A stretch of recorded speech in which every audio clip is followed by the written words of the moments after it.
was dire straits.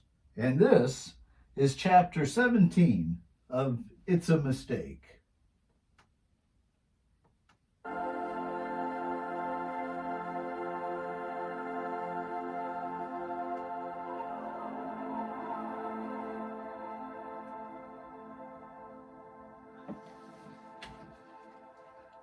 Lynn decided she should get the rental cruiser before going back to her hotel. She signaled for a transaxi and headed for a rental station. Lynn looked at several different models, but settled on a snazzy red racer, complete with comet streaks along its sides because of its speed. Her Uni app beeped just as she pulled into a space at her hotel.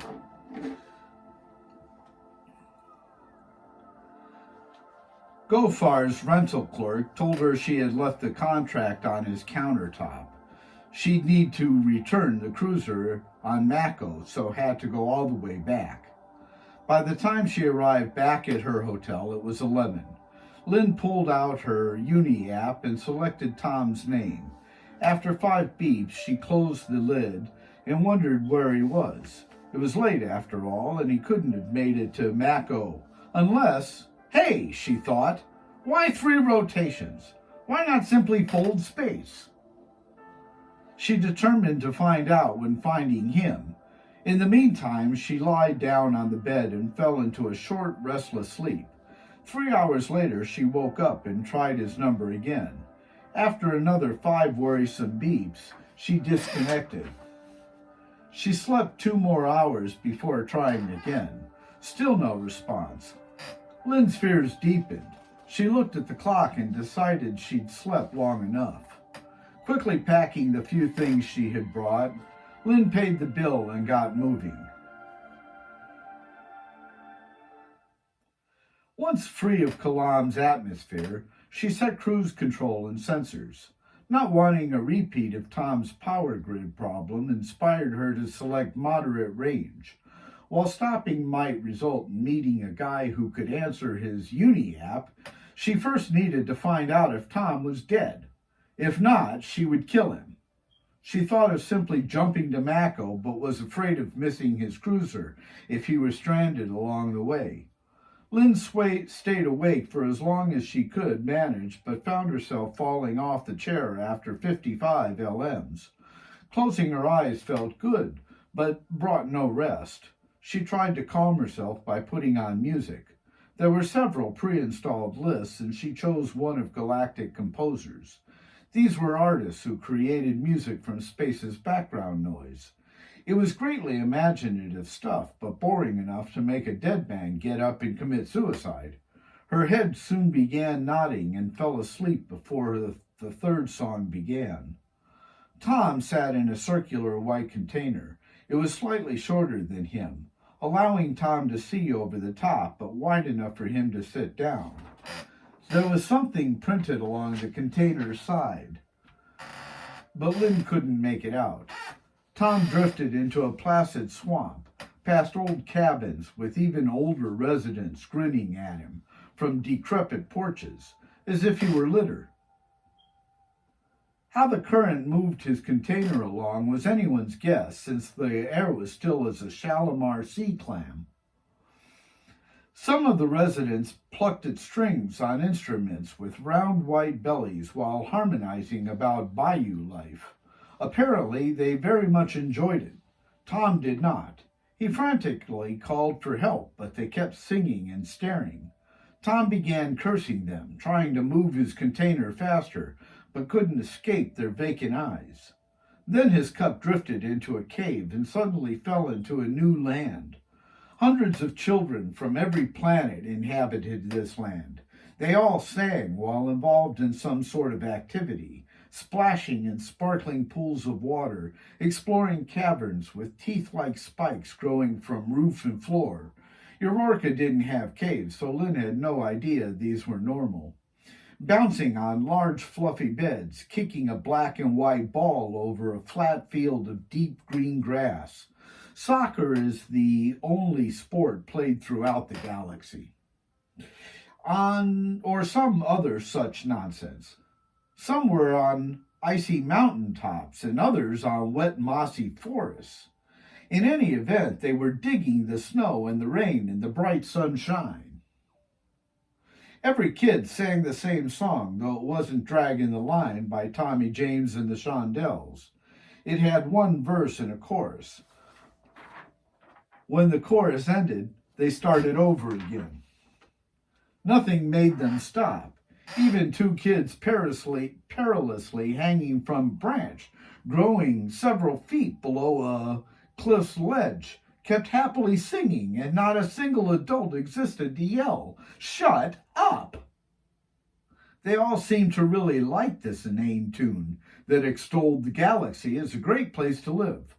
The song's verse referred to the galaxy as an idea with shared emotional turmoil, as if the turmoil itself were the desirable aspect, while the chorus spoke to its futility. It went, "Our galaxy is one of laughter and tears, and it's one you must live in to make it here. There's a lot that we do that we just don't need to. It'll all end after all. It will all end after all. It will all just take a fall. It will claim us in its pall. It will all end after all." Through this annoyingly inane land wound a river of cerulean blue water, its stillness unblemished by reflected sunlight or glimmering waves. In spite of the stillness, Tom's cup continued drifting past beaches, piers, marina, carnival, park, and a zoo, where even the animals bobbed their heads in time. She got the distinct impression it was the song itself creating the current. Tom sat cross-legged on the cup's floor and wore a vacant look that clearly indicated his mind had fled to a different location. Not a sound. Lynn called out to him, but Tom gave no indication that he heard. She considered this could simply be due to his gender, though. As the song lodged itself within her brain, Lynn saw the land begin fading into a blinding white light. First the children, then the land, and finally the river. It all slowly got absorbed into pale nothingness. Strangely, since it was also white, the cup faded away last. As it did, she could read its side message with greater clarity. "Two can be as lonely as one, but the loneliest number is the number one." What the hell does that mean, she wondered. Strangely, she had never wondered what hell meant, only that it sounded appropriate when truly confused. Maddeningly, the children's song remained running through her mind like an echo as the white light became contaminated with inky black dots. They danced before her in an excited state. Lynn sensed that each pixel reacted to the effect from another pixel, itself reacting to another, creating the illusion of a pattern. Lynn felt close to detecting that pattern when terrible squawking from dozens of birds rudely awakened her. It was the most terrible sound she'd ever heard, even worse than the children's song, and spawned a massive headache. Even this racket seemed to contain an obscure flavor, however. Lynn thought it sounded somewhat tropical in nature, even evoking the image of a grass hut and the taste of a Yurorkan Mai Tai. Lynn began regaining consciousness. Slowly awakening from her puzzling dream, she realized the squawking birds were really alarms sounding from her controls console. Every one of them had been triggered. She started turning them off even before her shapely ass touched the seat. All of them. While doing so, Lynn saw she was traveling through an asteroid storm. She watched nervously as her racer continued to automatically dodge boulder-sized rocks. Fortunately, rental vehicles were equipped with especially good auto-navigation equipment, so that they'd be returned in one piece. After a while, rocks began to grow fewer until she finally saw the last one pass by. She then made another attempt to contact Tom. Enough time had passed that he should have been able to answer, so she grew significantly more worried when he didn't. After stopping the call, Lynn realized how hungry she felt, ravenous to be exact. It only now occurred to her that she would have to eat during the journey. Lynn didn't have a great deal of experience in traveling, other than a few runs for medical supplies during her years as a nurse, so wasn't sure what to do. Even if she found a place to sit down, she didn't know if she should. On the other hand, she had little choice. Lynn was now worried, angry, confused, and hungry. She looked around and found a compartment of laminated space charts. They were mostly advertisements for various travel-related services along particular routes. Some advertised tourist attractions or historic sites. Lynn spread out one of those across the controls console and set about trying to read it. She was pleased to note stations orbiting planets that contained zip-through diners. This meant she could just grab a bite and get going. Lynn wasn't so pleased to note that there were several charts, each one describing another route, because she didn't know which route she was on. Now she was worried, angry, confused, hungrier, and somewhat informed. Here Lynn discovered one of life's more difficult lessons. It's better to know nothing about something than know a little about something and not be able to affect it. The latter is frustrating to distraction. The former is rather relaxing. She was just about to throw things when her Uni app buzzed. She looked at it as if it hadn't existed until now. Tombra hadn't customized the incoming call noise, so, aside from not expecting a call, she wasn't used to the sound. Tom felt the standard beeps worked just fine. The vibrating feature of a Uni app told you if it was your incoming message, so he didn't see a need for individualization. Status was not one of Tombra's biggest concerns. Frugality was, which is one reason why Vinchno really liked him. On the fourth beep, he answered. Yes? Lynn, it's Tom. She was furious. Where the hell have you been? I've called you a bunch of times. Tom made a click with his tongue. I'm sorry. About an hour ago, I found out my Uni app battery was dead. I just got it charged enough to call you. How are things going with the council?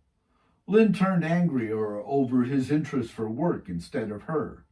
Is that all you care about? I've been worried to death, and you ask me about your story? No, of course not. I just wondered is all. Well, I'm not even on Kalam anymore. I was coming to find you. Why? I told you to stay on Kalam. I'm not a kid that you can tell what to do. I didn't have to stay on Kalam. I didn't say you did. Tom was beginning to feel attacked, as well as frustrated over not getting his question answered, so his voice started to rise. Now you're going to yell at me? No, he shot. Somehow he brought the volume back down and held its timbre. I just want to know what was so important for you to come after me, and how. You didn't have a cruiser. Oh, Julian gave me money to rent one. It's a really cute new racer with comet streaks down the side. Red, of course. Her tone became more boastful than angry. Tom took that as a hopeful sign. Just then his forward alarm went off. The cause was debris. Not wanting to be distracted by such minutiae at the moment, he turned off the alarm. Carefully, he asked, So why did Julian have you rent a racer to come after me? Oh, well, the council's made a decision, but I can't tell you what it is on an open frequency. Hey, I'm starving. Can you help me figure out what route I'm on so I can find a diner? He told her how to find the route by checking the onboard navigation, then how to find the chart that correlated with it. She followed his instructions and was soon tracing her position on the chart spread out before her. She saw a diner icon and stabbed it with her finger. There, I got it. Thanks. Sure. Now, set the navigator for the diner's coordinates. Set them on the chart side. See them on the chart side next to the same icon? Yes. Good. Tom wanted to disconnect before another fight sprang up. Listen, let's stop talking so you can go eat and I'll find you. We must be pretty close to each other. What's the diner's icon? She told him, and Tom found it on his chart. Wow, I'm not far from there at all. It was accidental that Lynn turned off navigation control. The button for it was directly below the diner icon she had stabbed with a finger. Because her resonated chart covered the red notice light, she took no notice of it having been disabled. Thinking that the vehicle was still navigating itself, she didn't bother looking up, missing a sign reminding pilots to keep their focus ahead of them. Compounding that problem was the fact that she had turned off every alarm during the asteroid storm. Without safeguards, Lynn didn't realize there was an approaching cruiser. Neither did Lynn realize she had been absently humming that annoying children's song while reading the charts. Tom, too, was not paying attention because of looking at his own charts to find her. Getting involved in that task made him forget that he had been enjoying piloting the cruiser himself. Tom's memory was lapsing on him lately, and he quickly forgot things. For instance, he'd also forgotten turning off the forward alarm. Therefore, he too had no warning of the impending collision, or the fact that he was being infected by the contagious nature of that song. It was Zen that made all of this fortuitous.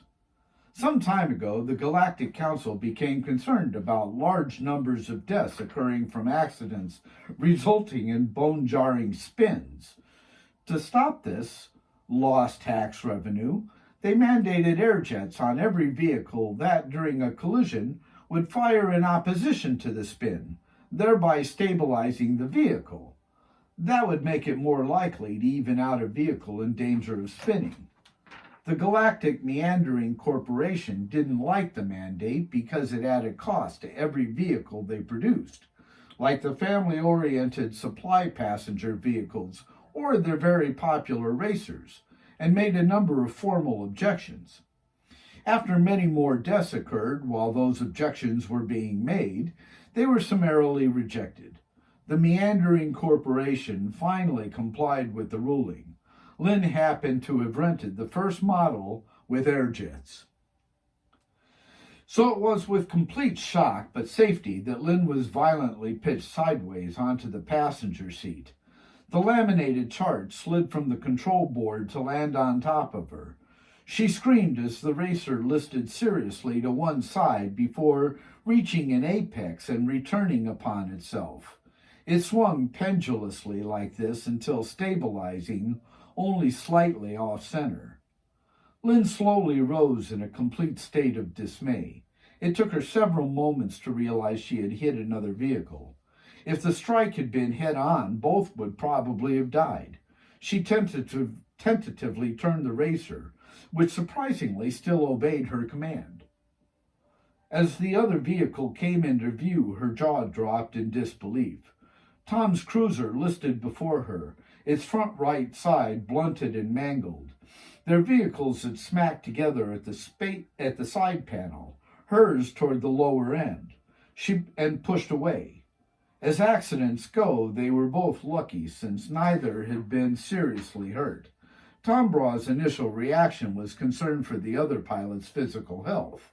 He looked out his canopy and stared in shock at a new red racer, comet streaks along its sides with a rental mark on what was left of the hood. What were the odds? Lynn's initial reaction was fury. Why hadn't he been watching where he was going? Just then her uni-app started beeping. Lynn jumped and watched it move along the controls console like a strange oblong bug. She reached for it in aggravation and overestimated the distance. Her hand knocked the device away, sending it flying into the side panel and cluttering to the floor. Lynn swore an oath as she bent to retrieve it from beneath the console. Though her fingers could barely reach it, she was able to brush the device closer. After retrieving it, Lynn moved quickly back upward and smashed her head into the console's underside, so had just enough time to feel stupid before passing out. After several beeps without answer, Tom became completely certain she died. He closed his eyes to will back calm, and when successful, felt able to think. Checking his guide, Tom found a tow service not more than half an AU away. He told them it was a medical emergency, but they said it could take as many as 20 LMs because of demand. Tom passed the time by nervously whistling the small section of music he had heard Lynn hum during their call. He was therefore overly thrilled that the tow arrived in 5 LMs and put his mind on something else. Acting quickly, the driver put a beam on each vehicle and chanced a risky double-toe space-folding maneuver. Every muscle in Tom's body, including those in all 4 eyelids, tensed up. His fears raised blood pressure, but went unrealized because they emerged in front of a hygienic satellite. The driver placed them in emergency dock and disconnected the tows. He charged 75 cupolas, but Tom Brock gave him 150. Some time ago, the Galactic Council had made cupolas the universal currency in order to simplify bookkeeping. Lynn regained consciousness just after the tow began. Feeling the racer's movement and lying on the floor so she couldn't see out, Lynn assumed the crash had been part of the dream. She noted that her head hurt, but surmised this was from falling off the fully body-contoured, massage-capable, ultra-soft Shalimar sea turtle-skinned seat. Lynn yawned, adjusted her body to a more comfortable position, and rejoined her slumber. She next woke with 2 sensations. Her head throbbed, and she felt like vomiting. A terrible screeching, as if metallic toffee were being pulled, came from someone's effort to remove her racer's dome and set Lynn's nerves on end. Lynn screamed in agony. The screeching stopped, and trained hygienic personnel with actual equipment pounced upon her. Wait, that's some response